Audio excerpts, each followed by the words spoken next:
Good morning students. ये video मैं गांधीनगर गुजरात के स्टूडेंट्स के लिए बना रहा हूँ। जो कोर्स आप करेंगे उसकी स्पेशलाइजेशन को अपन डिटेल डिस्कस करने वाले हैं। टॉप कंपनीज और उसमें कितने का सैलरी मिलेगा इसको अपन डिस्कस करेंगे। अबाउट मोर एजुकेशन जो मेरा क्लासेस चलता है इसको अपन डिस्कस करेंगे। साथ के साथ बेस्ट कॉलेज कौन सा होगा जहाँ पे आपको एडमिशन लेना चाहिए इसको अपन डिस्कस करेंगे।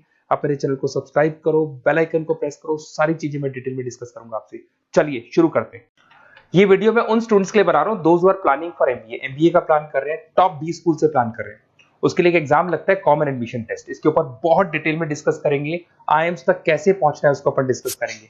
इसके अंदर कैट एग्जाम की इंपॉर्टेंट डेट्स, कैट एग्जाम क्या होता है, एग्जामिनेशन पैटर्न क्या है, एलिजिबिलिटी क्या है, एग्जामिनेशन स्ट्रेटजीज क्या है, कैसे आपको एग्जाम देना चाहिए, आईएम्स तक पहुंचेंगे तो उसके कट ऑफ क्या होंगे और नॉन आईएम्स कॉलेज के कट ऑफ क्या होंगे, सब डिस्कस करेंगे। न्यूज़पेपर में आया था 42% कम 2027 तक मशीनें करेंगी। तो आर्टिफिशियल इंटेलिजेंस और मशीन लर्निंग की बहुत जबरदस्त डिमांड आने वाली है। तो आप लोग एमबीए में जो स्पेशलाइजेशन चूज करेंगे, वर्ल्ड इकोनॉमिक फोरम भी ये बात बोल रहा है कि इसमें फास्टेस्ट ग्रोइंग जॉब जिसमें आपको big data specialist, fintech engineer, AIML software developer 2025 से लेकर 30 के बीच में इनकी डिमांड आएगी। तो आप एमबीए में जो स्पेशलाइजेशन चूज करें उसमें ये वाले स्पेशलाइजेशन रखना, फिनटेक वाला, बिग डेटा वाला, इसकी जबरदस्त डिमांड आने वाली।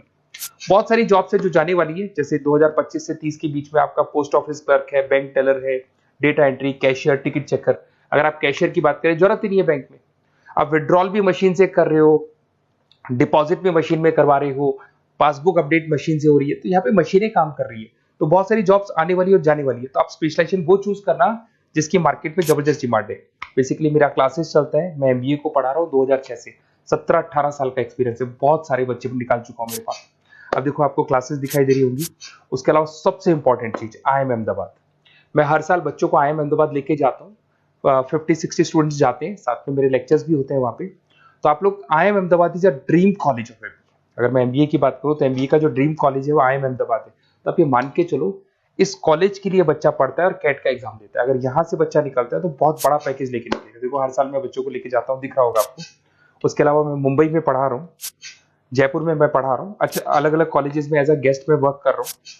अच्छा 2008 से मैं बुक्स भी लिख रहा हूँ। तो 2006 में पढ़ाना शुरू किया था, 18 साल हो गए और 16 साल से मैं बुक लिख रहा हूँ। 2008-10 में बहुत सारी बुक्स लिखी है। मेरे वीडियोस भी हैं, आपको यूट्यूब पे वीडियोस मिल जाएंगे। मैं सैंपल्स आपको शेयर करूंगा जो जिसका रिक्वायरमेंट होगा। अगर आपको बेस्ट कॉलेज का रिक्वायरमेंट हो, बेस्ट कॉलेज का रिक्वायरमेंट हो, या फिर कैट के लिए कैसे स्टडीज करनी है उसका रिक्वायरमेंट है कि कौन कौन से कोर्सेज हैं कैट में, कहाँ पे आपको एडमिशन लेना चाहिए और किस तरीके से स्टडीज करनी है, कट ऑफ क्या जाएगा, तो उसके ऊपर आप डिस्कस कर सकते हो। मेरा नंबर है, इस पर कॉल कर सकते हो।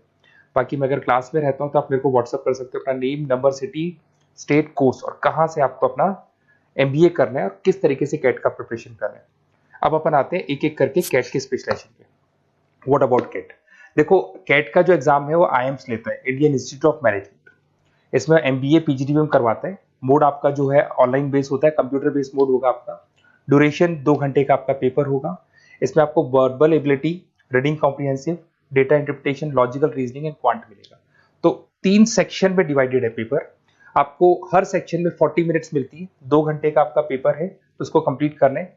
तो इसमें पढ़ना कैसे है, उसकी स्ट्रेटजीज क्या है, इसको अपन आगे डिस्कस करेंगे। देखो आपको इंपॉर्टेंट डेट्स दिखाई देंगी। नोटिफिकेशन इसका जुलाई 25 तक आ जाता है। उसका रजिस्ट्रेशन अगस्त में स्टार्ट होते हैं, सितंबर में आपका लास्ट डेट है, एडमिट कार्ड अक्टूबर में आता है, नवंबर में लास्ट संडे, जो लास्ट संडे होता है नवंबर का, उस दिन एग्जाम लगता है इसका, और जनवरी तक रिजल्ट आ जाते हैं। अब देखो इसमें बहुत सारी चीजें जो अपन डिस्कस करेंगे।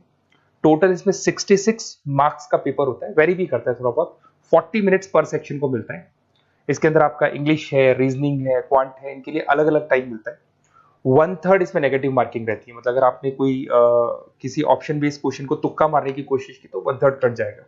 एमसीक्यूज में नेगेटिव होता है और बाकी जो सेक्शनल कट ऑफ जरूरी है इसके अंदर। मतलब ऐसा नहीं है कि आपका इंग्लिश में स्कोर आ गया, मैथ्स में नहीं आया, डीआई में नहीं आया तो सिलेक्शन नहीं होगा। इंडिविजुअल आपका इंग्लिश में भी आना चाहिए, मैथ्स में भी आना चाहिए, डेटा इंटरप्रिटेशन में, तीनों में आना चाहिए आपका। और एमसीक्यूज में जो नेगेटिव मार्किंग है एमसीक्यूज के लिए होगा, नॉन एमसीक्यूज के लिए नेगेटिव मार्किंग नहीं होता है। उसके अलावा अगर मैं एलिजिबिलिटी की बात करूं तो जनरल का अगर स्टूडेंट है तो 50% मार्क्स चाहिए। अगर आपका 50% से कम है, you are not eligible to give the CAT examination. अगर एससी, ओबीसी, रिजर्व कैटेगरी से है तो 45% आपको चाहिए। देखिए, और एज लिमिट नहीं है, कोई भी बच्चा एग्जाम दे सकता है। फाइनल ईयर का स्टूडेंट दे सकता है, फाइनल ईयर होने के बाद भी वो एग्जाम दे सकता है। अगर मैं स्ट्रेटजीज की बात करूं, देखो बार बार मैं एक चीज बता रहा हूं, जब भी आप पेपर को अटेम्प्ट करते हैं इसमें टाइम कम होता है, क्वेश्चन ज्यादा होते हैं। तो यहां पर आपको रिजेक्शन आना चाहिए, सिलेक्शन नहीं करना है, रिजेक्शन करना है। बहुत सारे ऐसे क्वेश्चंस होते हैं बहुत इजी है, उसमें 4 से 5 मिनट खराब हो गए और आपने उसका राइट आंसर निकाल दिया। अरे भाई वो 5 मिनट में 5 क्वेश्चंस करने थे आपको, उस क्वेश्चन में फंस के आपने 5 मिनट खराब कर दिए। तो जो क्वेश्चन इजी और आपको लग रहा है सॉल्व हो जाएगा बट टाइम लेगा, आप उसको छोड़ दो, रिजेक्ट कर दो। वो क्वेश्चंस करने हैं जिसमें टाइम कंज्यूमिंग कम होता है।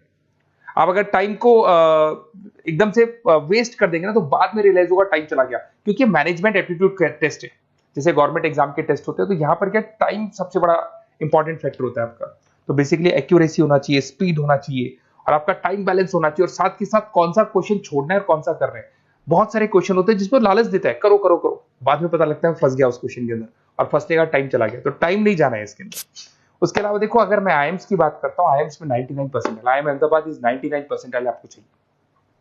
उसके बाद में अगर मैं बात कर दूं, बेंगलोर 99, कोलकाता 99, लखनऊ में 97 टू 98 चाहिए, इंदौर कोझीकोड में 95 टू 97। तो परसेंटाइल तो मान के चलो, अगर आपको टॉप कॉलेज चाहिए ना तो 99 प्लस परसेंटाइल चाहिए आपको, ठीक है। उसके अलावा अगर अपन देखते हैं एफएमएस दिल्ली, नॉन एक्सेप्टेबल जो कैट का एग्जाम तो लेते हैं बट नॉन आईएम्स है, वो भी 99 मांगता है। एसपी जैन भी 85 टू 95 मांगेगा। एमडीआई गुड़गांव 95 परसेंटाइल मांगता है। आईएनपी गाजियाबाद 85 टू 90 मांग रहे हैं।